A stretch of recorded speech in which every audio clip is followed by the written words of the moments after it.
Green Bay Packers Nation, how's it going? This is Brody, and we need to talk about a topic that could shape the future of our beloved team as we prepare for that all-important Week 1 showdown against the Minnesota Vikings. The Packers have just released their first unofficial depth chart, and it's already stirring up plenty of conversations among fans and analysts alike. Before we dive in, tell me where you're watching from and what you think about this situation. Are you excited, concerned, or maybe a little of both? And hey, we're building this community toward 10,000 subscribers, so please subscribe and help us reach that milestone. Now, let's get into the nitty-gritty. The depth chart shows that Jordan Love is firmly established as the starting quarterback, which is no surprise to anyone.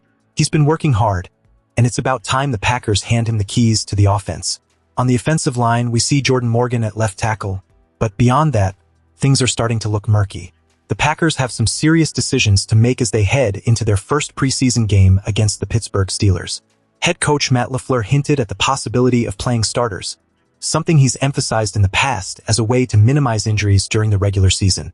However, let's remember last year when Love barely saw any action in the preseason. Will we see a repeat this time around? The offensive line remains a work in progress, with players like Anthony Belton struggling to find their footing. Once viewed as a stabilizing force, Belton's performance has been disappointing, leading to speculation about his future on the right side. If he can't secure the right guard position, he may need to pivot to a swing tackle role, which is another position still up for grabs. The pressure is on LaFleur and the coaching staff to solidify their starting five before facing a complex Vikings defense led by Brian Flores.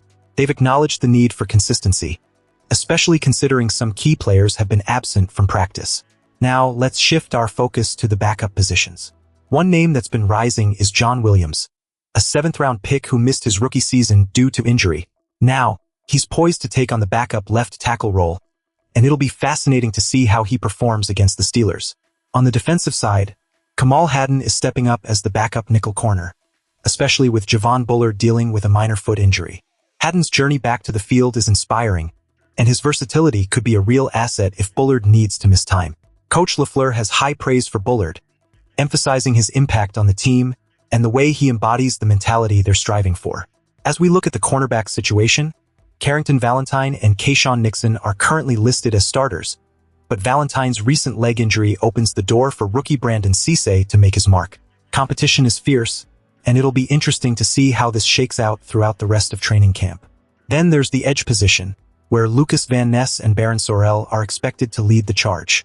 With Micah Parsons out for the early season, the Packers will need to find creative ways to generate pressure. This position is fluid, and rookies like Danny Dennis-Sutton are making a case for more playing time. Finally, on the defensive line, we have Devontae Wyatt and Carl Brooks listed as starters. The big question mark remains with Javon Hargrave, a key free agent signing who's been limited in practice due to injury. While it's tough to gauge his impact without more reps, it's hard to imagine the Packers investing so much in him and not having him in a starting role once he's fully healthy. So, what does this depth chart reveal about the direction of the Green Bay Packers?